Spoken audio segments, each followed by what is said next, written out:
Okay, step 12, the warm down, referrals, and videos and reviews. So we've actually added this last step, the warm down step, because the warm down is so critical to wrapping up your time in the home. And a lot of reps were mistaking that when they were doing paperwork, that was part of their warm down. And that's not the case. Paperwork is still part of the process. The warm down is just the relaxed, little bit of casual time after the business is done. So what we're going to discuss in this video is we're going to discuss ways to stop cancels. And the number one way to stop cancels is a warm down. A warm down should last approximately as long as your warm up. If you are with an older couple and you were in warm up for 45 minutes and it was a very laid back, casual conversation, then your warm down should take the same amount of time. You should be just as relaxed and slow paced at the end as in the beginning. If it was a younger couple and a little more action packed and you only had about 20 minutes to warm up and just that's the energy that was in the house, you probably only need a 25 minute warm down and then moving right along because that was the energy that was in the home. But what you got in warm up should be what you get in warm down. Warm down also shows that you're not taking the money, grabbing the money and running. If you finish up business and then pack up and go, all right, see you later and walk out the door, that's a very bad look and they will fall to the ground with a bad case of buyer's remorse and you'll lose that deal. What we're doing, they bought from you because they were on an emotional high. They were very excited about what has happened in the home and the vision you have given them. And now that the paperwork's done and business is finished, you're warming them down until their feet come back to the earth and the emotional high is gone and there's some logical thinking. Here's one way that you'll always know that you've been there long enough for the warm down. Now, it doesn't happen every time, but it happens a lot. And that is, after a while in the warm down, they ask a logical question. So what would be a logical question? When does my payment start? What's going to happen next? Where will they be stacking the materials? When will they arrive in the morning? How long did you say it was going to take again? These are all business-related logical questions that tell you they're down off the emotional high, their feet have hit the ground, they're starting to think normally again. Answer their questions, ask if they have any more, and then you can gracefully exit out the door. So you got to warm down. It's critically important. Here's another way to stop cancels. Show them their paperwork. We talked in the last video when we were doing button up and paperwork that at the end you say, folks, your copies are in your email. Let's go check and make sure you got them. Having them open up their email and hit the blue download button so that the agreement opens up, they'll remember they did that. So the next day when they want to go look at the paperwork, they're not going to go, oh my gosh, we gave that person all that money. We don't even have any paperwork. Because that's what will happen if you say your copies are in your email, that's where I sent them, and then don't do anything else. They'll forget you said that. But if you have them open their email, hit the blue download button, have them hit the button, because if they don't download it within the first 48 hours, then they don't have access to it, just the way that one click works.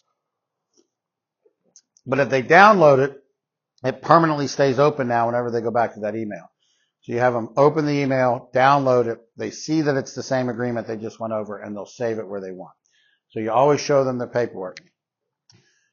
Third way to stop cancels is details in the agreement.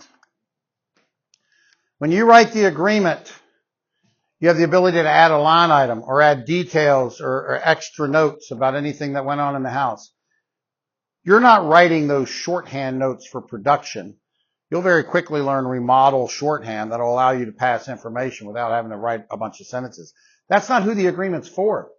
The agreement is for that homeowner the next morning at 8 o'clock in the morning with a cup of coffee in the cold light of the morning without you there to explain anything. They open up that paperwork and start to read it.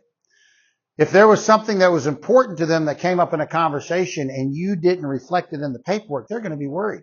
We all know if it ain't written down, it's not going to happen. Do you provide explanations? If you're selling kitchens and you put the standard electrical package, what does that mean? They don't know what that means. You need to add a sentence or two of what the standard electrical package is. If you're selling windows, you told them they have a long-term lifetime warranty. Did you attach a copy of the lifetime warranty in one click, or did you write a description of the warranty in the agreement? Because you can do either one. But I'm not going to tell them about the warranty and not have it written or attached to it in some fashion. Details in the agreement. Number 4. Cover the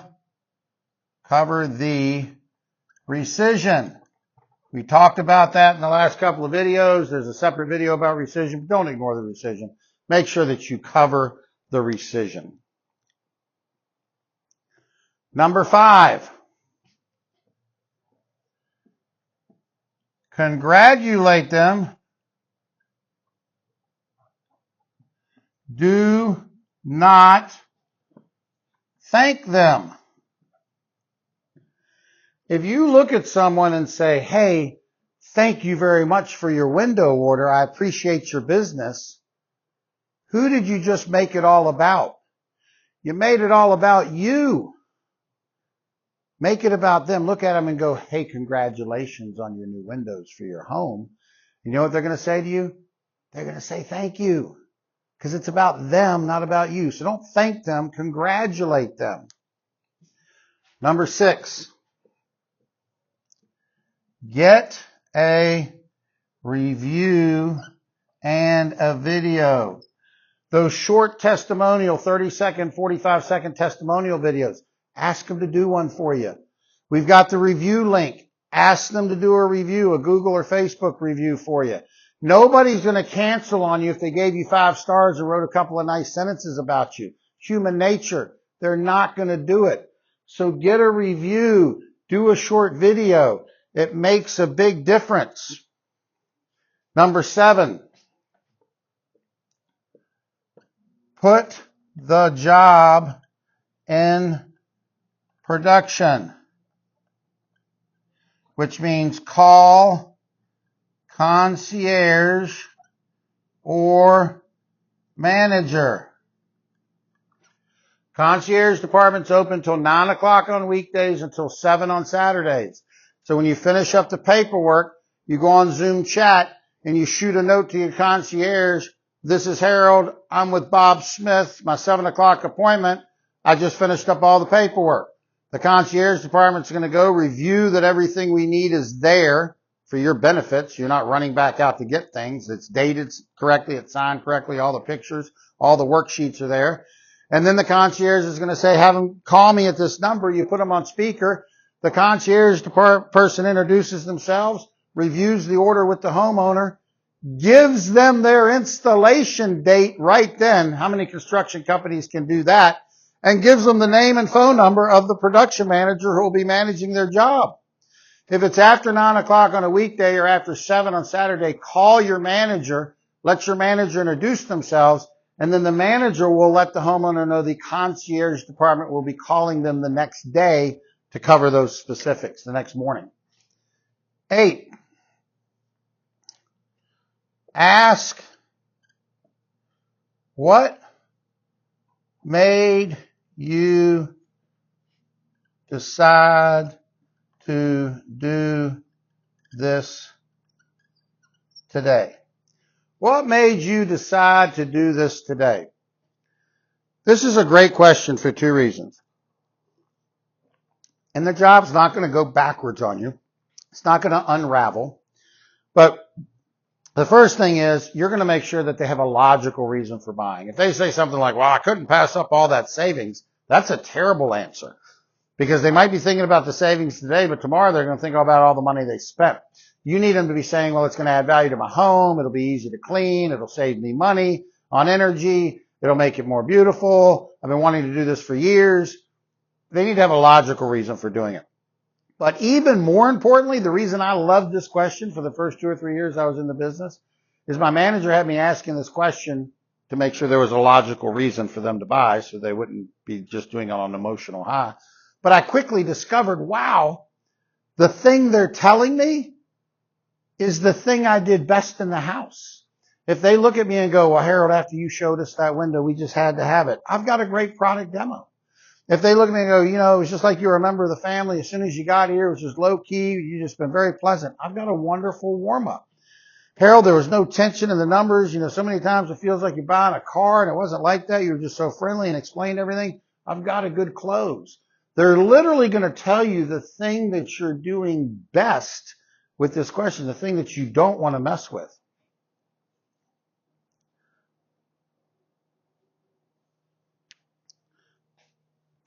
I'm missing one. Oh, there we go. Number 9.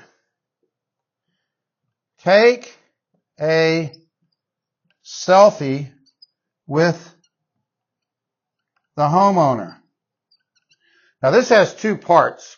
A lot of reps do the first part, which is at the end. Come on, folks, let's take a picture. And they take a picture of themselves with the homeowner and a selfie. And that's good. That's a nice warm down thing that you can do in this warm down period. But here's the advanced thing to do with that selfie picture. What the reps who have super low cancels, I'm talking 3-4% for the year, are doing with those selfies is when they get home, right before they go to bed, even if they got home at 4 o'clock, they wait till later in the evening, right before they go to bed. And then they go into their company email because the paperwork that went to the homeowner when you're in the house, that came from your company email. So now we want to send them another email from that same address. And they simply write, hey folks, had a great time with you today. You will get a copy of your warranty when the installation team comes out, but I like to give all my customers a copy when they place their order. I had so much fun today I forgot to do that, so I've attached a copy of your warranty here. And they put a screenshot of the warranty out of Engage, and then they sign it with the selfie picture.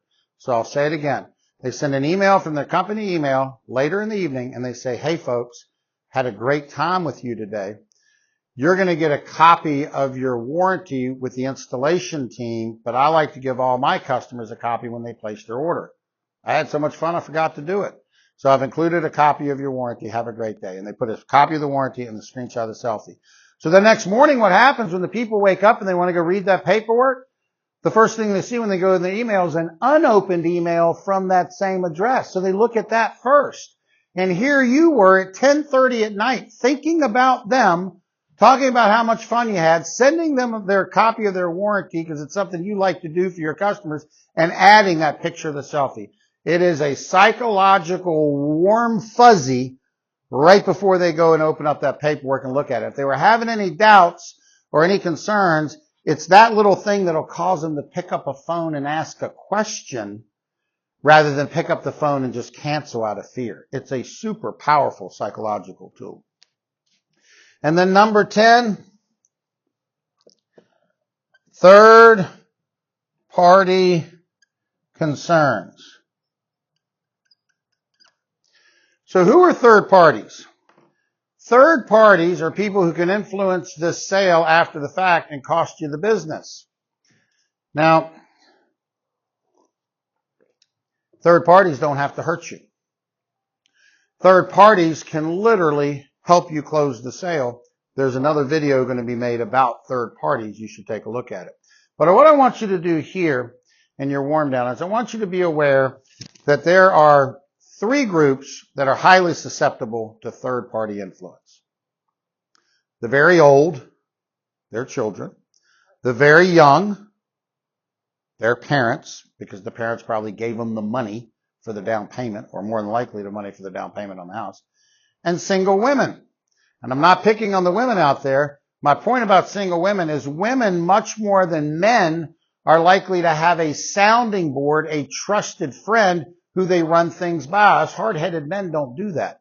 If you're old enough to remember the times before we had phones and GPSs, the joke was a man would wander around forever because he wouldn't ask for directions and a woman would.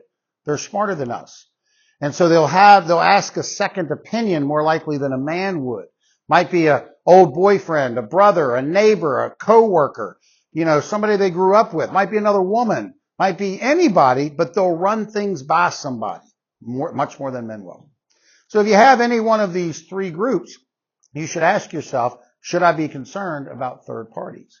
I'll give you a little hint about the elderly. The more infirm, the more feeble the older person that you're in front of is, the more likely there's a third party influence. If they're getting around with walkers or they got a chair lift on their chairs, somebody's checking on them. Somebody's involved in their life. Somebody is actively taking them to the doctor in the grocery store. You need to approach that. Now, if you've got that, what I call the little whippet man, the guy who's all wiry and sinew and, he's not carrying any extra weight, he's 92 and he's still push mowing his own lawn and he's got the bumper sticker, I'm spending my kid's inheritance on the back of his camper, you're probably good. But if they have medical issues or they're just old and they're having a hard time, somebody's involved. So if you think you need to deal with a third party, there's three parts to it. The first part, with some real curiosity in your voice, you're not scared of this question, you're curious, real curiosity, you go, hey, who are you going to tell first about your new windows? Or who are you going to tell first about your new shower or your new kitchen or your new roof? Because the person that they're going to tell first is your third party killer. So then the next question, with that same positive, curious tint in your voice, you go, what are they going to say when you tell them you spent $24,000 on a roof, a kitchen, a bathroom, windows? And what you want to do, if you've identified that this is going to be an issue, you want to bring it back to the word crazy. And I'll tell you what I mean in a second. Because they might say, I'm not going to tell them anything what I spent. Well, then you're good. Or they might say it's none of their business. And you're good. They're going to be fine with third parties. But they might say, I don't know, they might tell me I'm crazy. Yeah, they might. Now the elephant's been revealed. You've pulled the drape off the elephant and we need to deal with this elephant. Or they might say, oh, I don't know what they'd say. And that's when you bring it back to crazy by saying, well, they might tell you you're crazy. I want you to bring it back to the word crazy. I don't know what my son would say. He might tell you you're crazy, maybe? Yeah, he might do that. So when you bring it back to crazy, then you can say the third sentence. And the third sentence is, of course he will. Listen, he loves you. He cares about you. He didn't get a chance to meet me. He didn't see the product like you did. To him, it's just a big number. Can you explain to him, and then you give him some of the hot buttons of the product, and you see what they say. So you bring it back to crazy, and yeah, I think he'd probably say I'm crazy. Yeah, he probably would. He loves you. He cares about you. He didn't get to meet us. He didn't see the product or anything about the company. To him, it's just a number. And he cares about you. Can you tell him about how we background check and drug screen all our workers and how we've got all the correct insurances and how we're doing a composite window and triple pane? You give him some hot buttons about the product and the company. And yeah, I can explain all that to him. I sure can. No, I will. I'll tell him all about it. And you're probably good. You roll the dice and see what's going to happen. But if they don't have that tone of confidence in their voice, then you offer. Do I need to call them? Would you like me to meet them?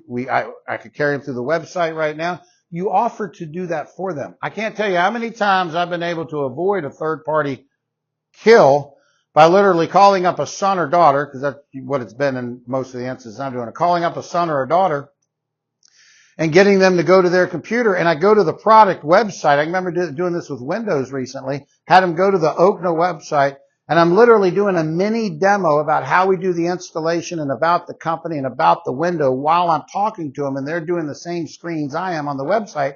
And at the end they go, yeah, no, I feel much better. I really appreciate you calling me. You guys are doing it right. That's definitely the way I want it done for my mom and dad. I appreciate it. Because the reality is this, especially with older folks, you're going to get one of two kinds of children. You're going to get the child that wants it done for mom and dad because mom and dad want it. And mom and dad have worked hard in life and they deserve to get the things they want. And the child is just making sure that mom and dad aren't taken advantage of. And as long as you can scratch that itch and make them feel good about the quality and the product and what they're getting and you've got this job covered, you're good. And the other child is one that doesn't want mom and dad spending a dime because they're greedy and they're just waiting for mom and dad to kick so they get the money, get their hands on the money. And that deal's not going to stay anyway. There's nothing you can do about that person. Unless you look, and I have done this a couple of times, you look at John and Mary and go, John and Mary, it doesn't sound like he wants you to get the windows. How often does he come to visit you? Well, not very often. Is he, done anything around the house? No, not really. Do you want the windows? Yes, I really do. Then let's do them because you deserve to get them. And I've had a couple of those stick. But obviously that's a harder battle. The blood is thicker than kind of thing. But third parties, a whole nother video I'm going to do about third parties, go deeper when they're positive, how to turn them in your favor, what to look for, a couple of war stories from my past on that video. I think you'll find it entertaining. But take a look, warm down, give them as much time on the warm down. Once you're done with paperwork and it's all been put up, do your reviews and your referrals and these items and some conversation. Find an activity in the warm down. If they got an RV, get them to show you the RV. If she does paintings and watercolors, get her to show you her little studio and look at some of the unfinished stuff. If he's got a wood shop downstairs, go look at the wood shop. See what they do as a hobby around the house, or the motorcycles they have, or the thing they just bought. Spend a little time with them. Show them that it wasn't just the money that made you come out there. Thank you.